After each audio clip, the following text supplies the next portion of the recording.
Welcome to the Maybe Not So Great Books channel, You Decide. This is lesson 14 of 14. Why Economic Fallacies Never Die from Basic Economics.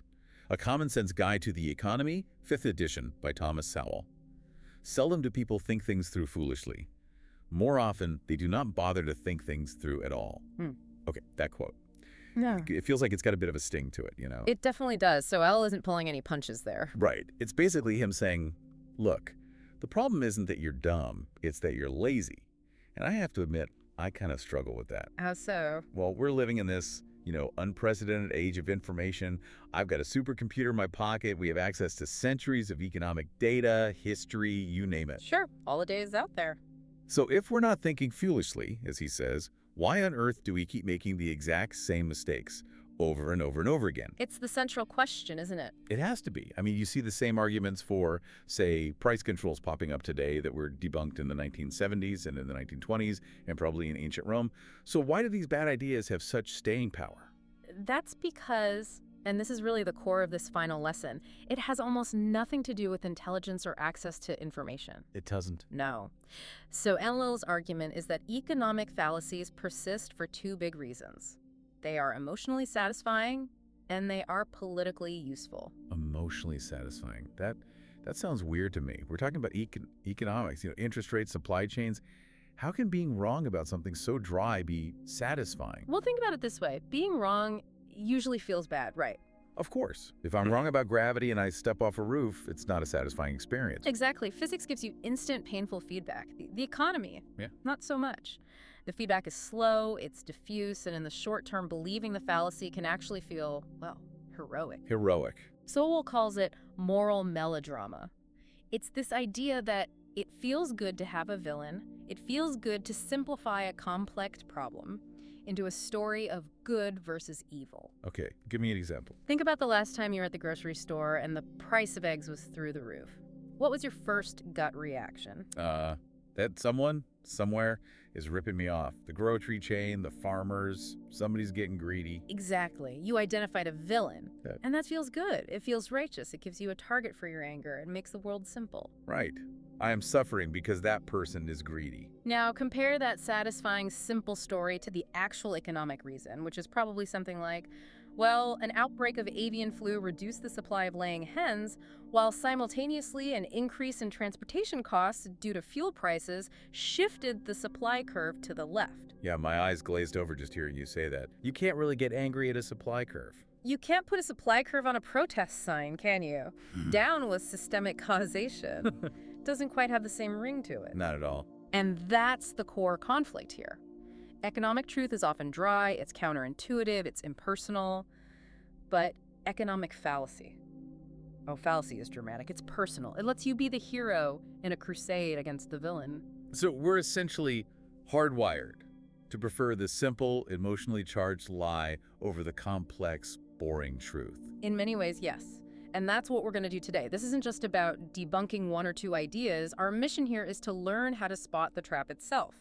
We're going to break down the three big categories of fallacies that Sal says trick our brains again and again. Okay, what are they?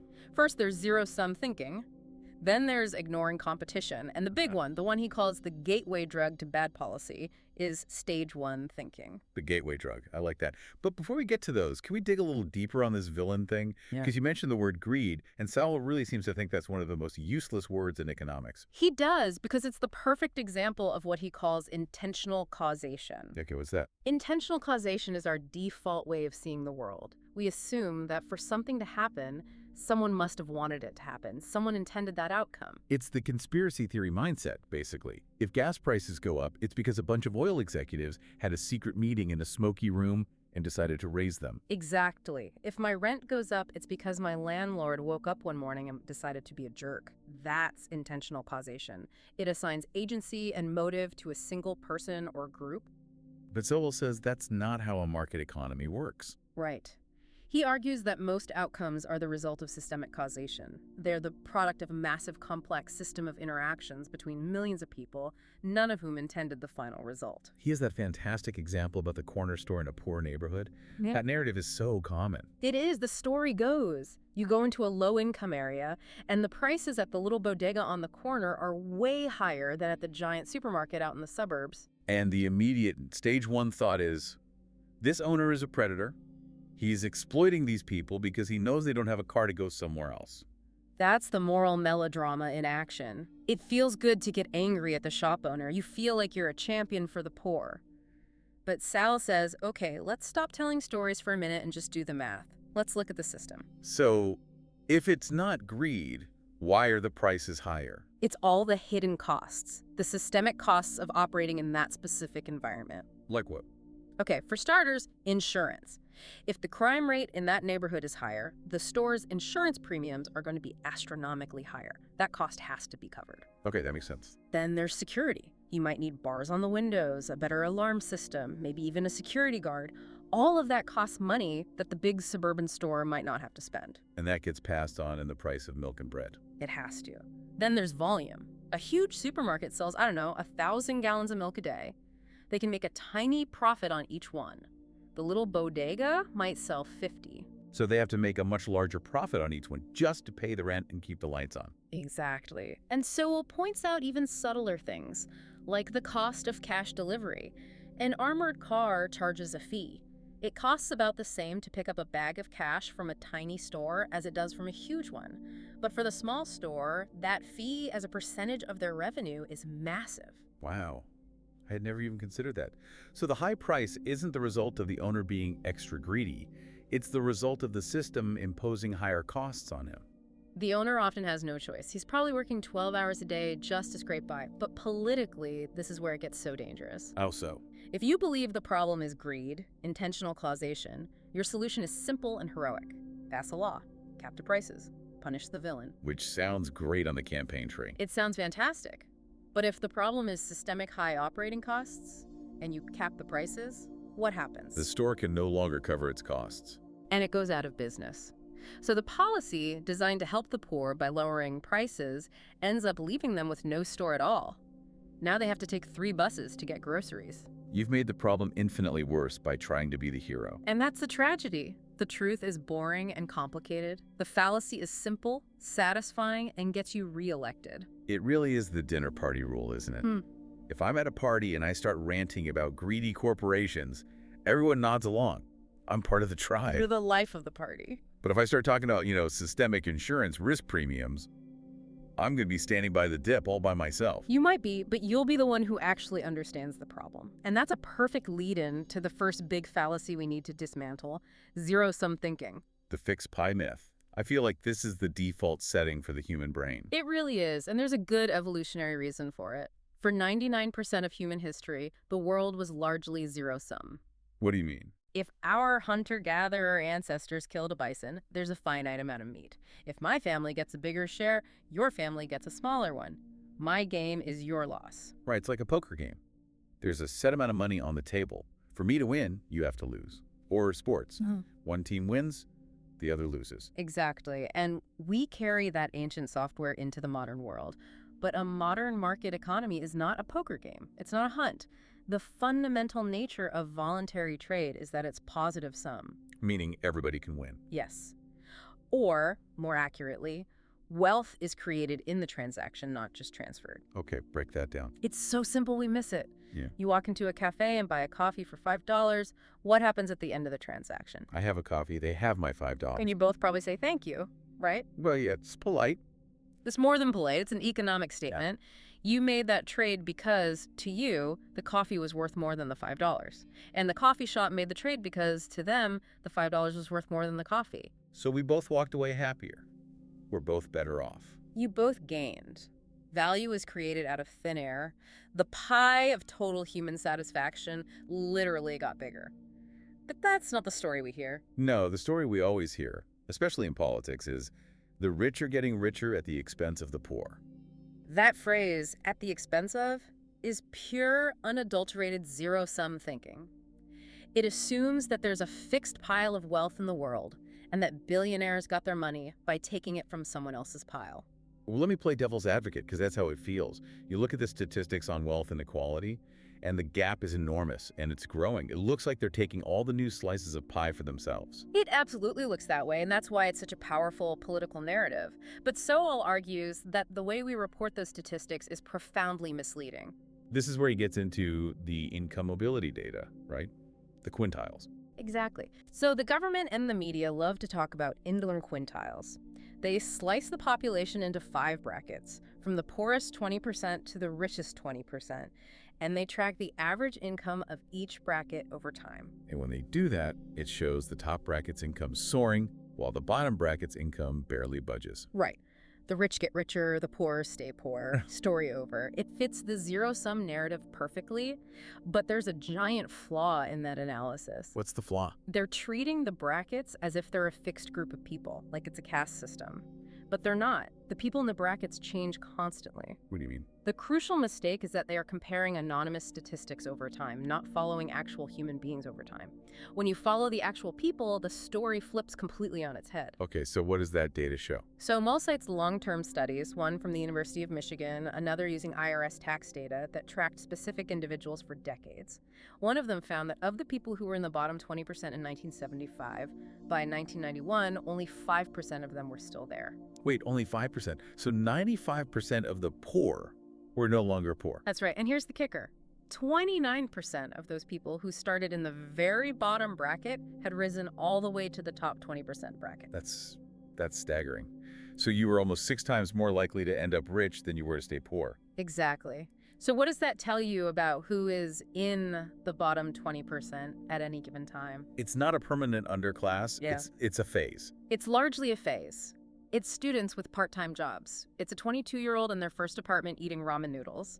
It's new immigrants who haven't learned the language yet. It was me when I was 23.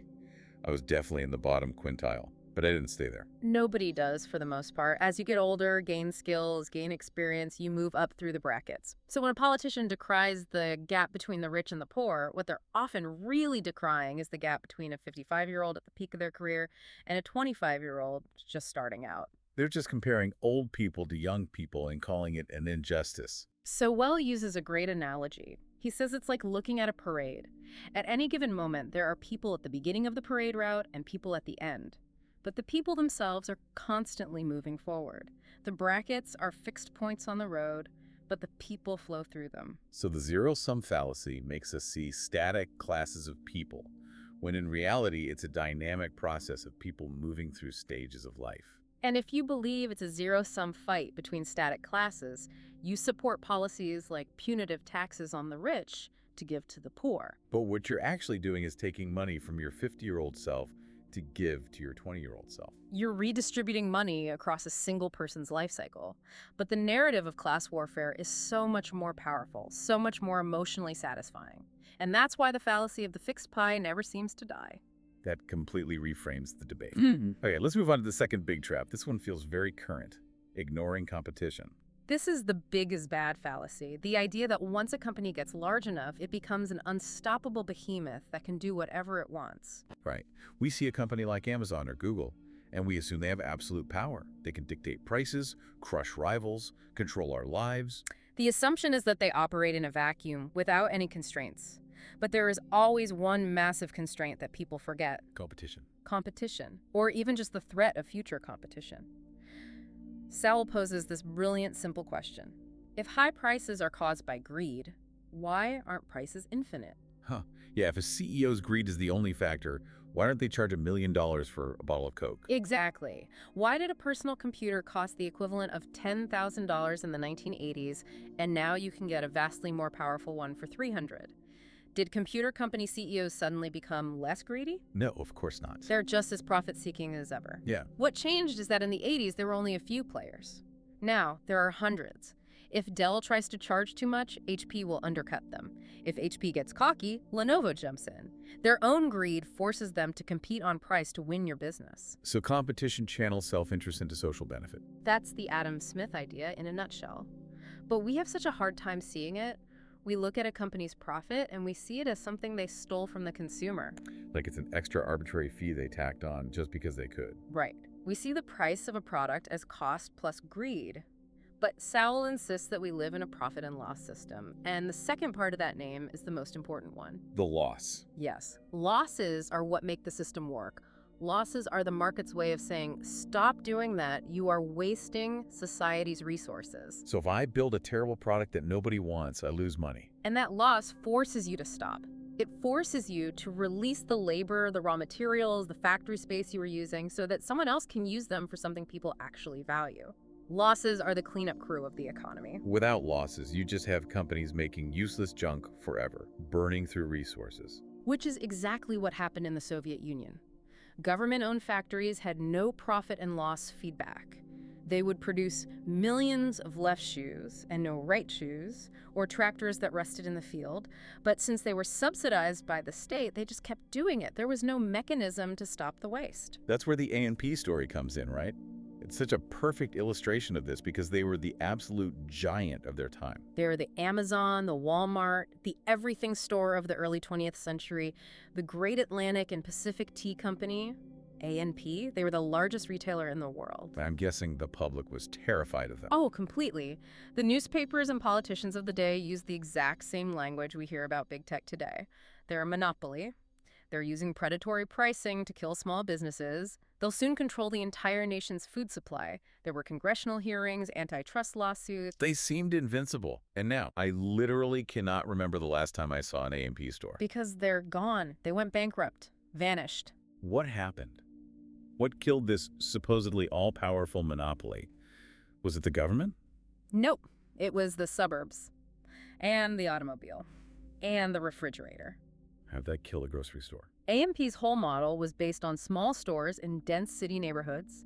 People would walk there every day to buy groceries for that night's dinner. But after World War II, two huge things happened. People moved to the suburbs and they all bought cars. Right, and they bought big refrigerators. Suddenly, you didn't need to shop every day.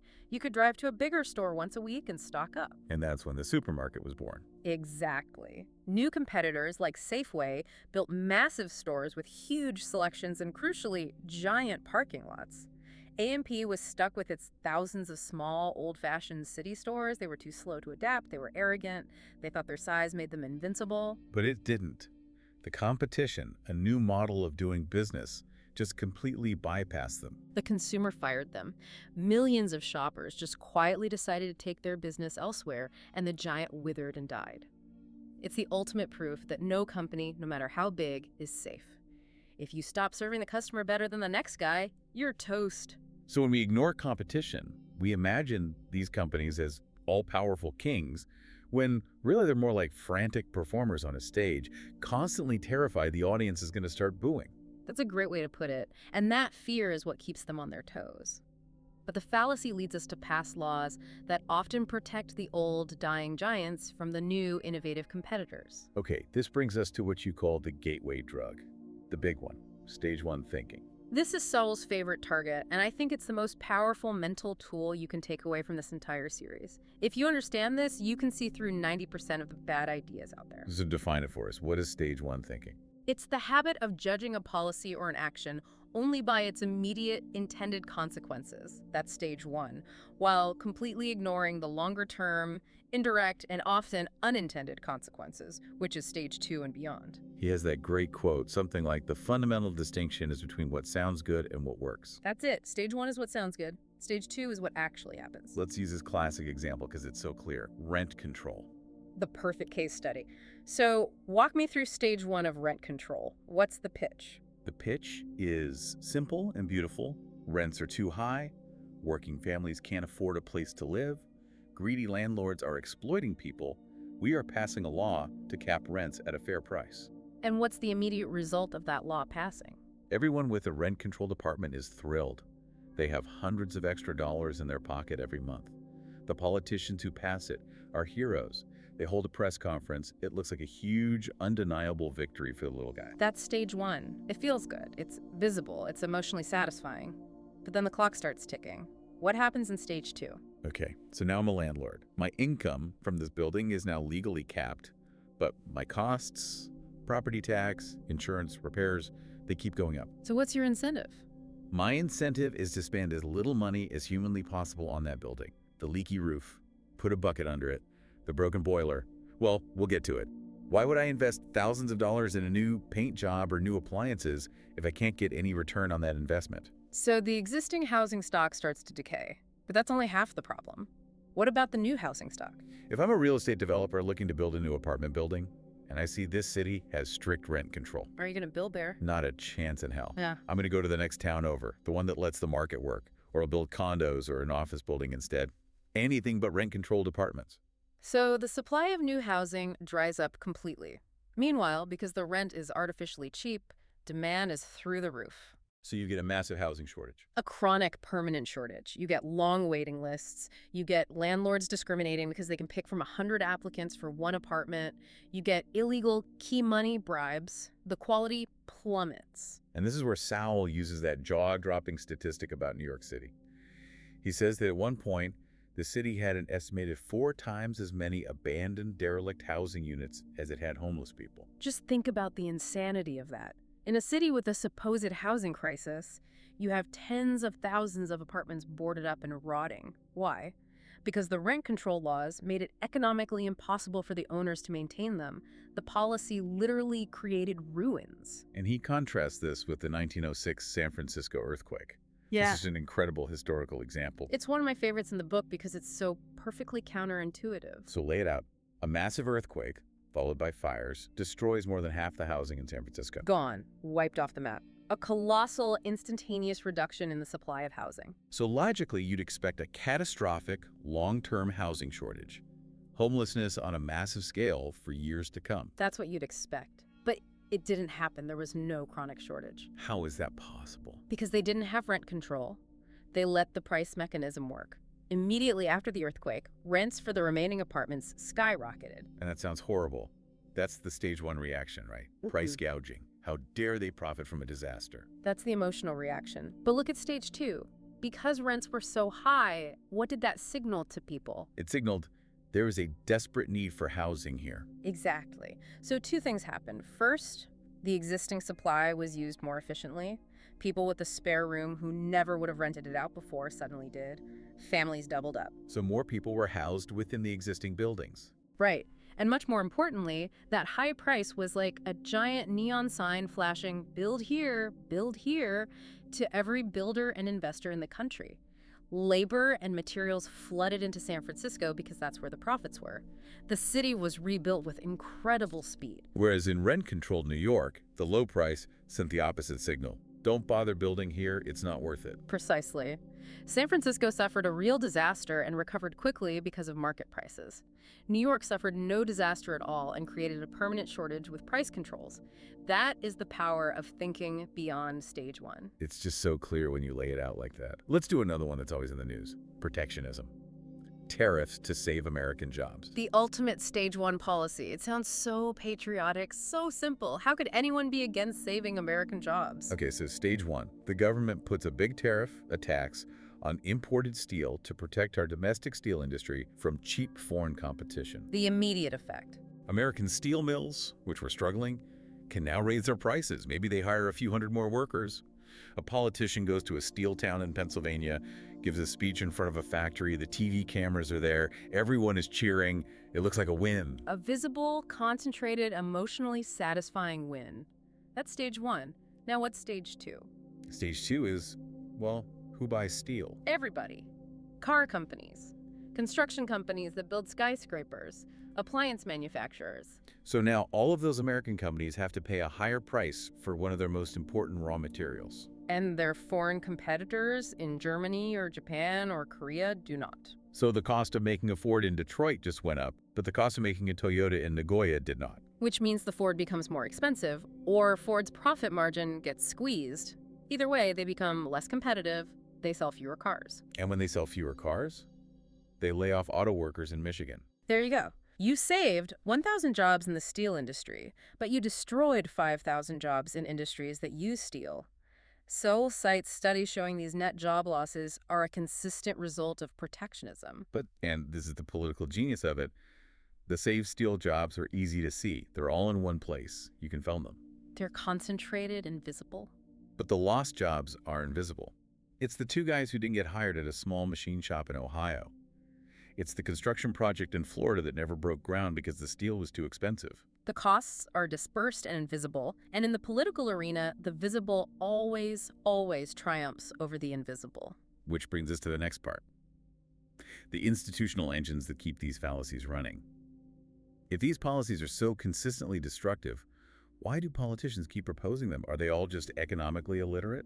So one would say it's not about literacy, it's about incentives. The political incentive structure is perfectly designed to produce stage one policies. What's the core incentive? The election cycle. Think about it. An economist might care about the 20-year outcome of a policy.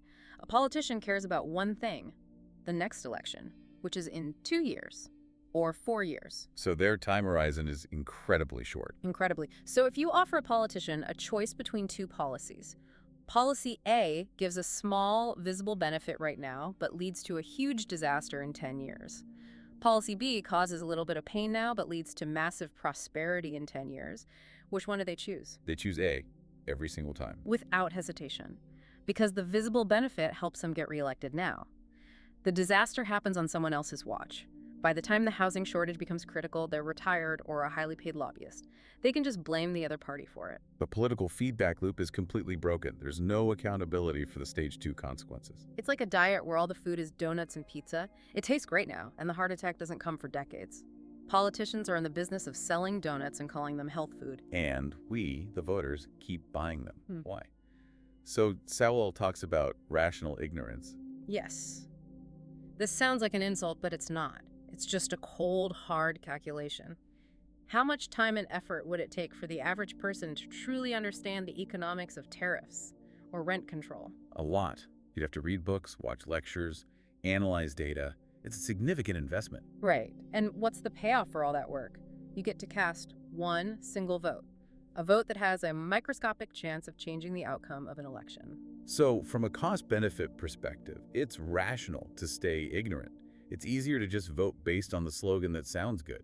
It's much more efficient to just listen to the politician promising to punish the villain, "I'll save your jobs," is a much better slogan than, "I'll support policies that lead to the creative destruction of uncompetitive industries to free up capital for more productive uses." Yeah, that second one doesn't really fit on a bumper sticker. But Sowell points his finger at another engine of these fallacies, and this one is a bit more controversial. He goes after the nonprofit and academic worlds. Now that's interesting because we usually think of them as the objective good guys.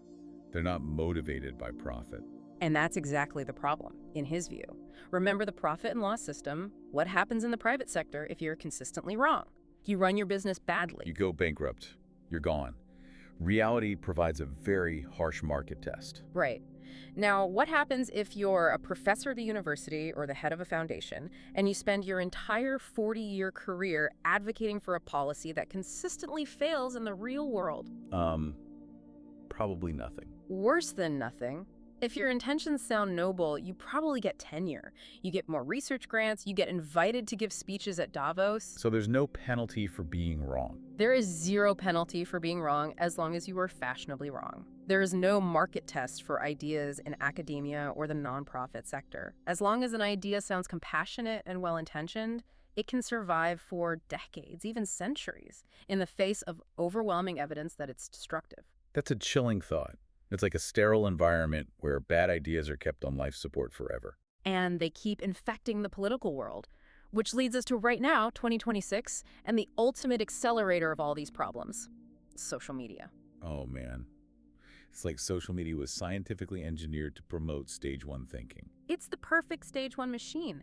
Think about the architecture of platforms like Twitter or TikTok. What kind of content do their algorithms reward? Short, emotional, high-impact content. Outrage. Exactly. A nuanced 5-minute video explaining the long-term consequences of a subsidy has zero chance of going viral. But a 15-second clip of someone shouting about a greedy CEO, that could get millions of views. It perfectly rewards moral melodrama and villain narratives. It punishes nuance and complexity. A tweet saying landlords are parasites will get 50,000 likes. A thread explaining how property taxes and zoning laws affect rent prices will get 12. So the very technology we use to communicate is structurally biased toward fallacy. It's making us dumber faster. It's certainly making it harder for stage 2 thinking to break through the noise. It amplifies the emotional, intuitive response and drowns out the reasoned, analytical one. Okay, this is all starting to sound pretty bleak. It feels like we're fighting against our own psychology, our political system, and our technology. But before we get to whether there's any hope, I need to ask a clarifying question. This is the warning, I guess. Go for it. Is Sowell saying that any and every criticism of the market is a fallacy? That government should just do nothing, ever? Yeah, absolutely not. And that's a critical point.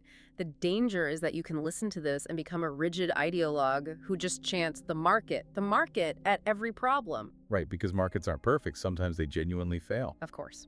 Sowell's whole analysis is largely based on the assumption of a reasonably competitive market. But he's not an anarchist. He knows that you need a government to enforce contracts, protect property rights, and provide for national defense. And what about things like pollution? That's the classic example of an externality.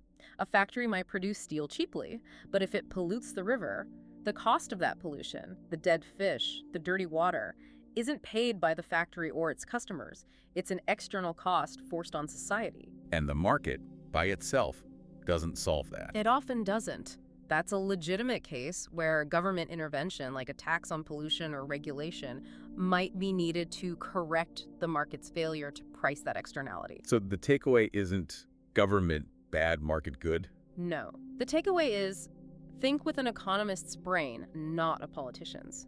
When you identify a problem, even a real market failure, you have to ask if the proposed government solution is actually going to make things better, or if its stage 2 consequences will make things even worse. Always ask, and then what?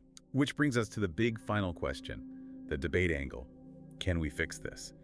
Given all these incentives baked into our systems, are we just doomed to repeat these fallacies forever? That is the multi-trillion-dollar question. And there are, I would say, two main schools of thought on this: the pessimists and the optimists. Okay, give me the pessimist case first. Hit me with the despair. The pessimist case, which Sowell himself seems to lean toward sometimes, is basically, no, we can't fix it. The pull of stage 1 thinking is just too strong. The incentives for politicians to sell simple, feel-good lies are too powerful. And voters will always be rationally ignorant. Exactly. So the pessimistic view is that societies will continue to make these errors. They'll destroy their own prosperity through policies like rent control or protectionism, and they'll only learn the hard way when the economy completely collapses. When the shelves are bare and the currency is worthless, like Venezuela or Zimbabwe. That's the tragic pessimistic path. You only learn when the disaster is so total that it can no longer be denied. Okay, that's depressing. Please give me the optimist case. I need some hope. The optimist case is that in the long run, reality is undefeated. As John Adams said, facts are stubborn things. You can deny the law of supply and demand for a while, but you can't deny it forever. So eventually the stage 2 consequences become so obvious that people are forced to change their minds. Right. And education, things like this deep dive, like books, like online courses, can speed up that process. Information is cheaper and more accessible than ever before. You don't have to be a PhD economist to understand stage 2 thinking anymore. And you do see some examples of this, right? You do. Look at the housing debate. 20 years ago, almost everyone on the left was uniformly in favor of more price controls. Today, you have a huge vocal, yes in my backyard, movement made up of young progressives who are screaming, the problem isn't greed, it's that we haven't built enough housing. We need to deregulate and build. So in reality, the fact that they can't afford an apartment is forcing them to look past the stage 1 fallacy. It's forcing a course correction. It takes a long time, and it's a painful process, but it shows that societies can learn without having to totally collapse first. So as we wrap this up, not just for this lesson, but for the whole series on basic economics, what's the final thought? What's the one mental tool you want people to walk away with? It's a simple mental habit. The next time you hear a political promise or read a headline about an economic issue, and it sounds incredibly simple, and it clearly identifies a villain, and it makes you feel that rush of righteous anger. That feeling of, yes, finally, stick it to those guys. That feeling should become your internal alarm bell. When you feel that, just stop, take a breath, and ask yourself 2 questions. What are they? First, what is stage 2? What happens next and after that? Yeah. And second, who benefits from me believing in stage 1? That pause, that simple act of questioning the easy answer. That's the whole ball game, isn't it? It's everything. It's the antidote to the fallacies that have plagued humanity for centuries, and it might just make you the wisest person at the dinner party. Even if you end up standing by the dip by yourself. Especially then. That was lesson 14 to 14 on Basic Economics, a common sense guide to the economy, 5th edition. Subscribe for the full series. If you haven't seen our debate overview of the whole book, check that out, link in the description. Thanks for being here. See you next time.